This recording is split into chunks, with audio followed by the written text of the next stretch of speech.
Thank you. Wow. Quite an intro. Yeah. There was so much enthusiasm. Thank you.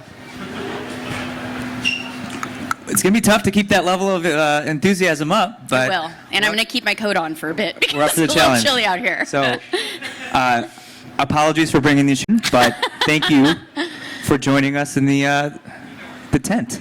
It's awesome. Here we are. Someone from New York already took credit for that, so you're... Oh, this is Chicago weather. It's windy. The wind, I was just going to say.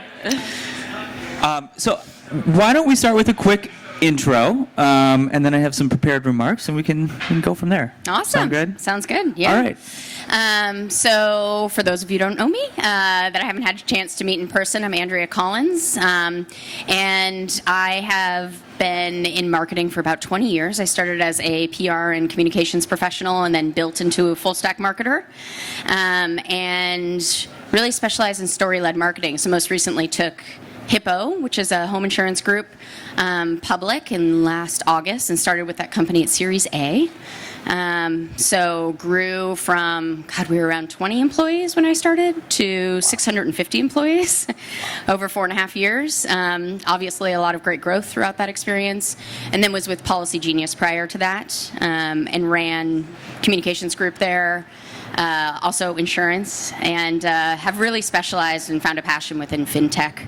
Absolutely love the mission-driven kind of thinking and process behind it. So, and I think giving people access to the information and education that they need to actually make smart financial decisions brings us into a whole new era. It's a lot of fun.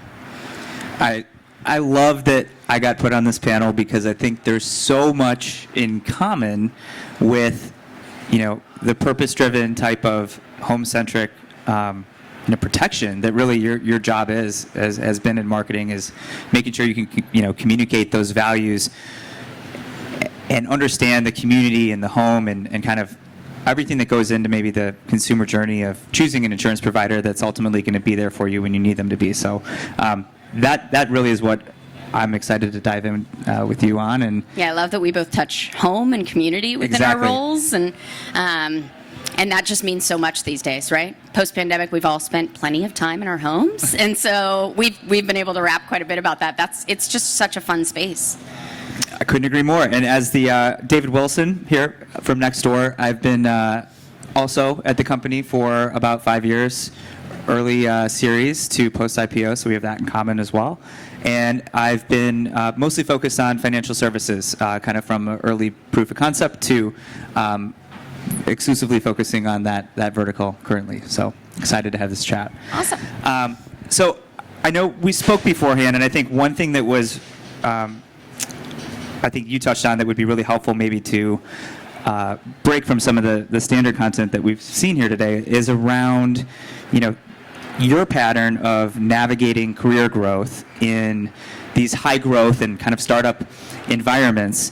And I think it's hard to look anywhere and see a headline around the Great Resignation and kind of people thinking it's time for a shift. And I was wondering for some of the, even younger folks in the room or those kind of considering that next move, what has been kind of your guiding principle? What has been the secret to your success in these, kind of ever-changing environments?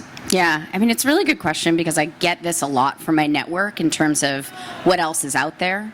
And I think particularly right now, in almost any position, everybody's getting headhunted, and the grass is not always greener on the other side. So the one thing that I wish I had known earlier and that I speak with my network very openly about is setting your career goal before you walk in the door.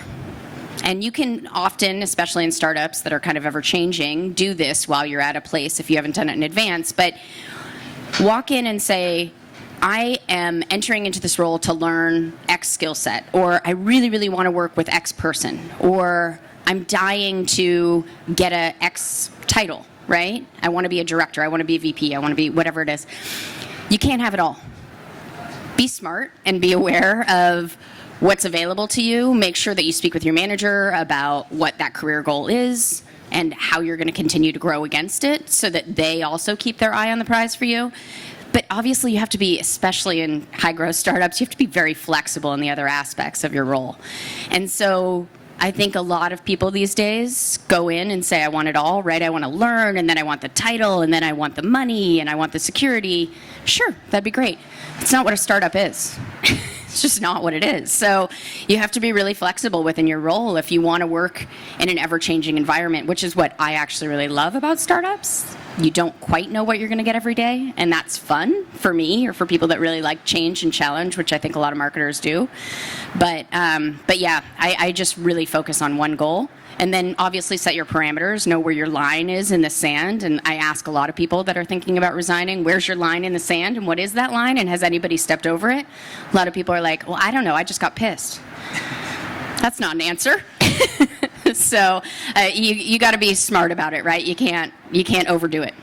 No, I love that, and I think my takeaway is the security and startup. Maybe the only commonality there is they start with the letter S, and it is. I think that attitude that you have, and kind of the putting your goals first, and kind of maybe working backwards to plan your path to achieve those is really a great takeaway.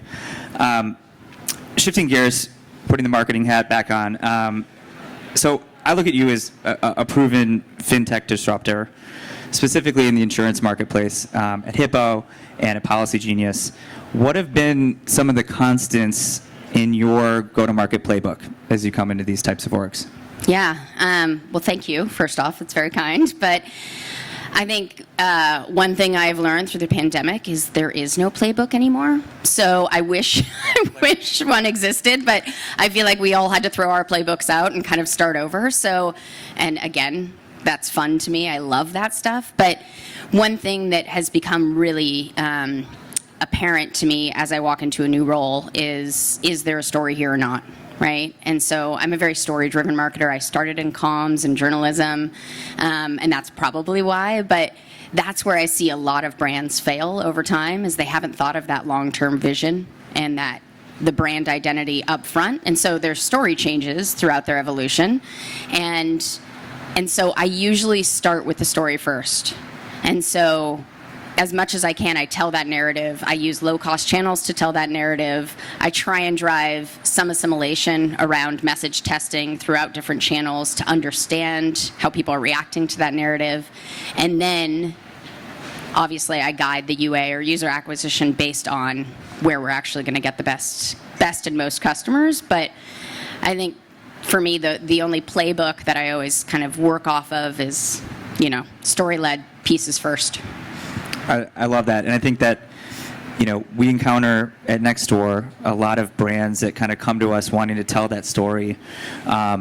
Maybe it's a national story, but they feel like they can put it in some local context or present themselves as a good neighbor, if you will. I'm curious. A lot of that that we focus on, or at least I focus on in my role, does kind of tether that line between local activation or national local, or building from local to national.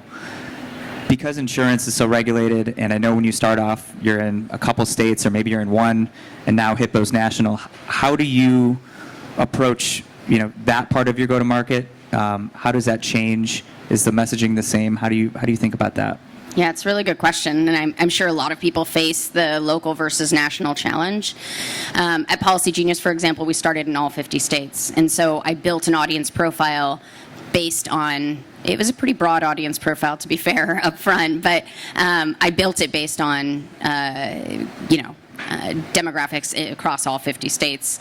And then at Hippo, we looked at, as we launched each individual market or state, we looked at the DMAs within there and narrowed in on exactly who and how we were going to approach people within, for example, Austin, Texas, right? So it was a very, very different approach, and to be honest with you, a lot of fun. As we built profiles, we also did desktop research to understand how to tailor those messages per market. So even within Texas, obviously, we had a slightly different message for Houston than we did for Austin. Very, very different cities and different demos. And then calibrated that always against who is our ideal customer from an ROI perspective. And then over time, you build more and more insights. But an Arizona customer versus a Texas customer doesn't necessarily want to hear the same exact thing, but they're buying the same product, right? Or a similar product, I should say, within my world. The things that we've had to deal with in insurance and a lot of people who are in financial sector is you legally cannot target some states when you're not live there until you have a national footprint. So you also have to be really, really careful with who you buy with, because if you buy with the wrong teams that are not as careful as they should be, it's your ass, pardon the French, but you're the one in trouble for it. So it's more than messaging. It's a lot of kind of careful planning and making sure those insights are making it into a national profile. So as we did a couple of years ago at Hippo, once you have that national opportunity, which is lower cost, which is great, you can really, really attack with the right mindset and the right demo. Do you still look at some of those local insights, the Austin versus Phoenix consumer, and incorporate that into your national strategy, or is it kind of one or the other at this point? No, I mean, I think it's more broad now because there can't be too much that you're learning. I think in the early days it was really, really helpful, but as it grows, it's much more about the national profile now. So you've touched on kind of the importance of building a brand, making sure that you're getting that message out to market. Help me understand, because I in working for a startup, working for a Valley-based organization, how do you kind of toe that line between, maybe a founder that's saying, all I care about is growth, where are we on acquisition, this is priority number one, and your job or your point of view is that, hey, both are important, we need to do both, but there's not an endless budget. How do you approach that? Yeah, I mean, I had the opportunity to work with a lot of founders and CEOs before. I was on the agency side before I was in-house. And so I think that actually helped a lot in terms of knowing the right approach, which really is helping them understand the full funnel, right? You have to have some level of recognition that there is a top of a funnel, even if you're basing your attribution on last click, and that it's not necessarily a short-term ROI-driven impact across the entire flow or the entire funnel, but that there's strong value add to doing these long-term kind of visionary pieces of brand, comms, even partner marketing work that really drive overall growth. And so it's not, for me, kind of oversimplifies how I talk to CEOs about it, and I don't necessarily even use what I call trigger words, right? Like brand budget normally will send people a little crazy,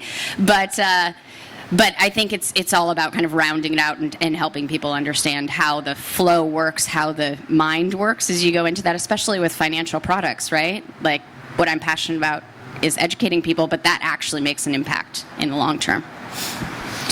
Okay, so 2 years ago, you had it figured out. You have your brand, you have your acquisition, you guys are growing. Then the pandemic hit. I know we've seen a lot on our side. Nextdoor specifically has done a great job of releasing these quarterly insight reports, looking at kind of different patterns of neighbor behavior. We saw kind of the great migration. They moved, and now they're ready to spend again. I'm sure that has come with a whole lot of, both headwinds, but potentially some tailwinds for you as well as an insurance provider that kind of feels that change in behavior as it relates to the home.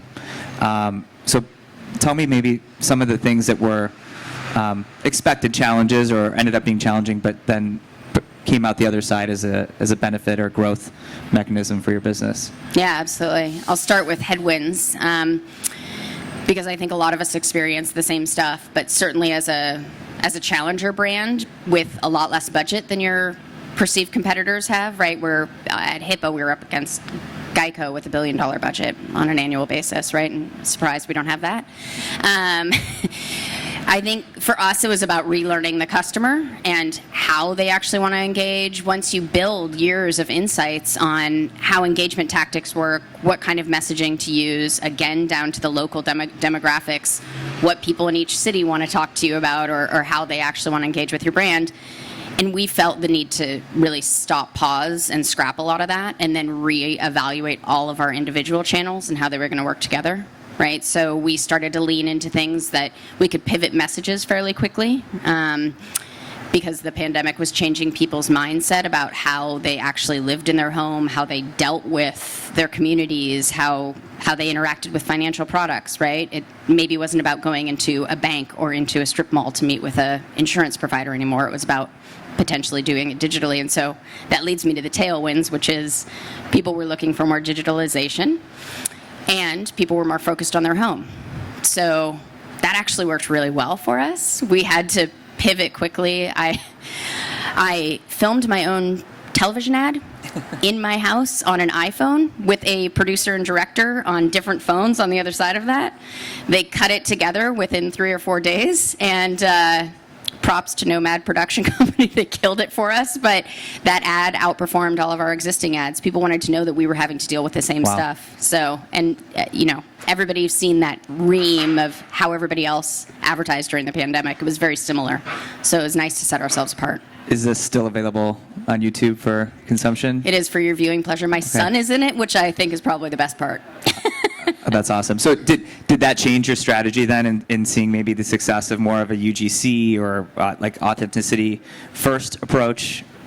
Yeah, that's spot on. I mean, it was very much about showing our authentic selves and engaging with people that were like us in a lot of ways, right? Looking for some change, looking for some help within their home.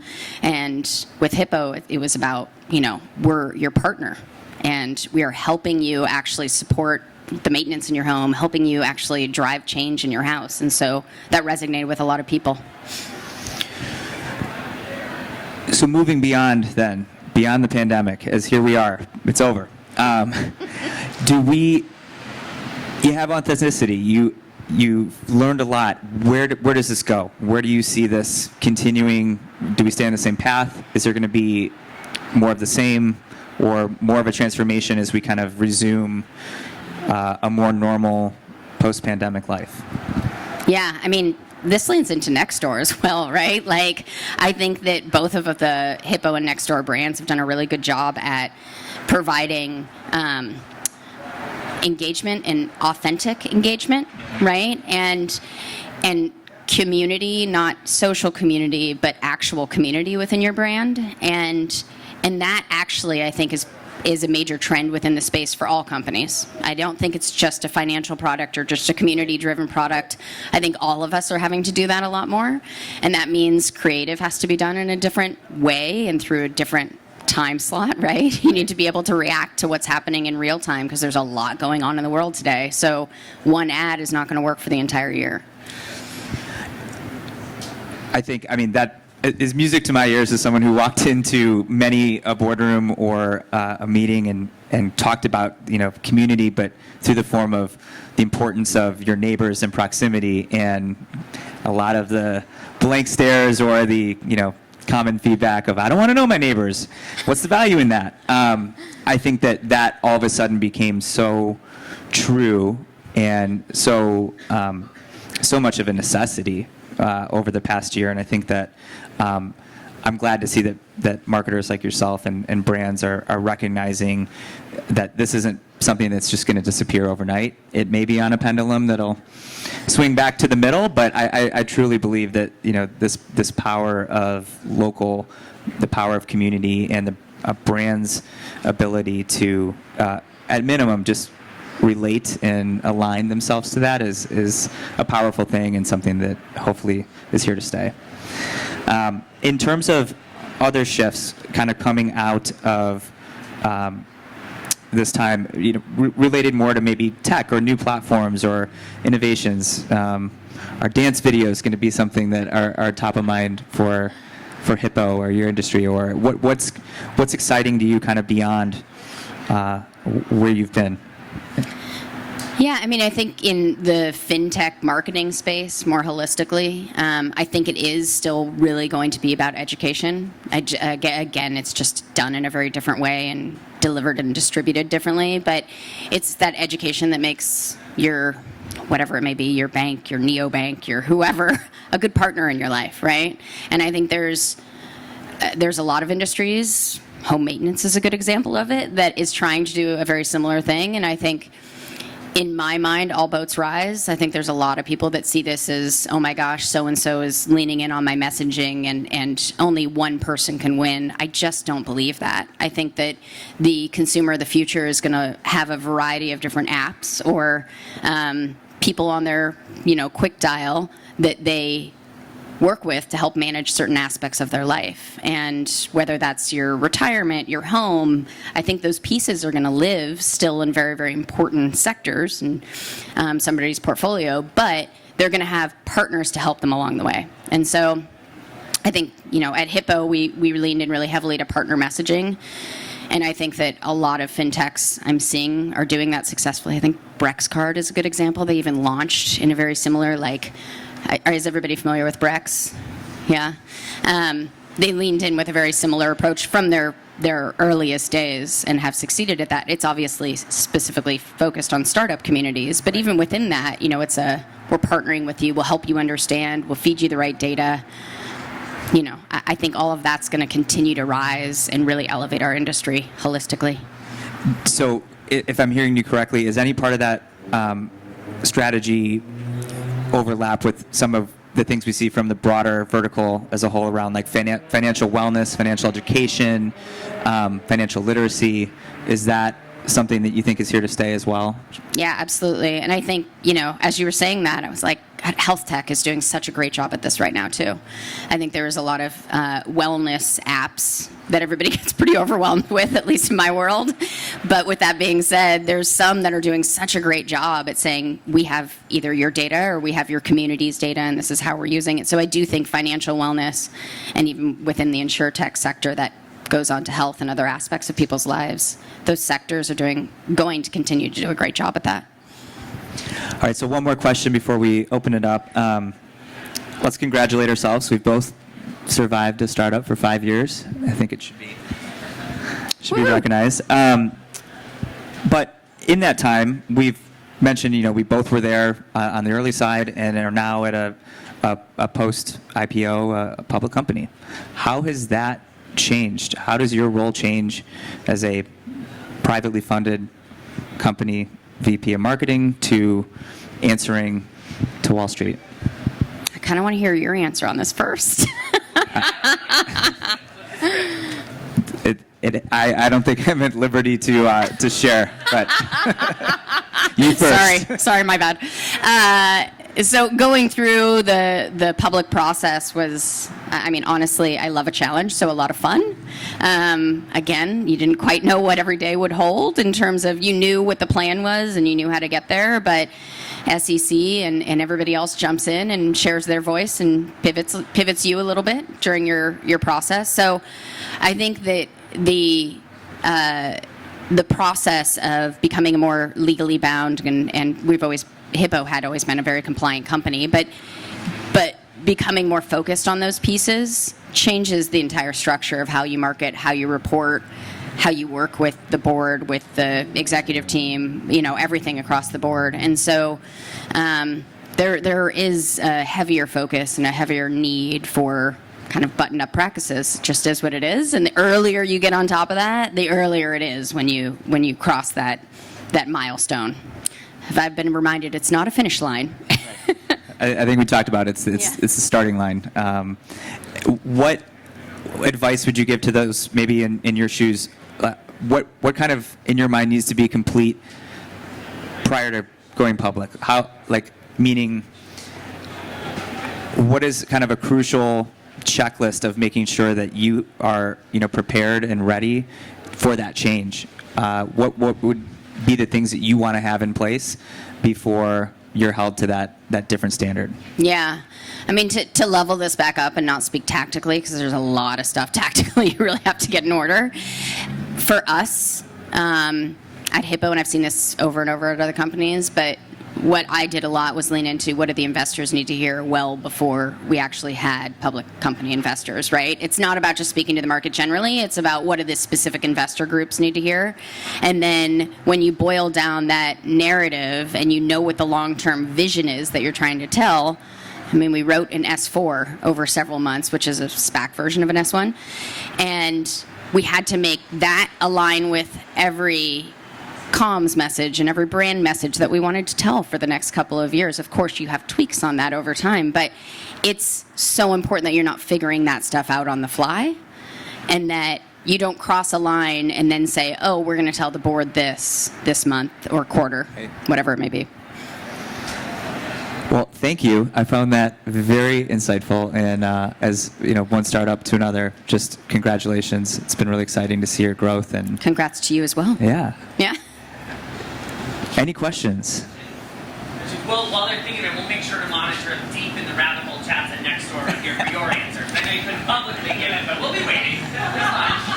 Question, Dan, do you need a mic? I can project, or... I can hear you. Yeah, let's get it. I've got so many questions, but before I go there, just want to give a shout out to the moderator. Moderating never gets love. Great job. It does. Good point. Thanks, Dad. You talked about risk, and I'd love you to go a little deeper on how you value risk. I mean, especially coming out of the pandemic. I'm wondering, are we ready to take more risk than normal? And I don't know what normal is. Or are we being more cautious? And I'd love to get your take on evaluating risk in a post-pandemic world. I'll start, but I feel like Nextdoor probably has some good insights on this too. So I continue to think that as a private company, the more risks you can take right now, especially if you're learning and testing along the way, the better off you are. Public company is obviously a slightly different space, right? But I've seen a lot of private companies that are, Series C, D, beyond, that have a little bit of budget under their belt to take some big risks, and they've had some flops that not everybody has paid as close attention to. But I've seen some great stuff get out of the gate, especially on the creative front over the last year now that people kind of understand what we're dealing with. So I would say lean in more with risk. Obviously at Hippo, it was different because we were going public, and there's, again, with the narrative, you want to tell the same story in a year that you're telling at that point. So it wasn't all about risk for the last year and a half, but it was about learning. So I tie risk and learning together really closely. You already used your pass, so look alive. I'll substitute the word risk for experimenting and learning also, and just say that if we're not doing that at this stage, we have no business being here. Like that's our number one job, and that's what our focus is. And I think we have time for one more if we've got it. If not, again, I appreciate you not time. One more. Okay, go ahead. All right, I'm going to pivot on that. You said something very interesting about thinking about your personal growth, knowing what your objective is, what you're building into an individual role.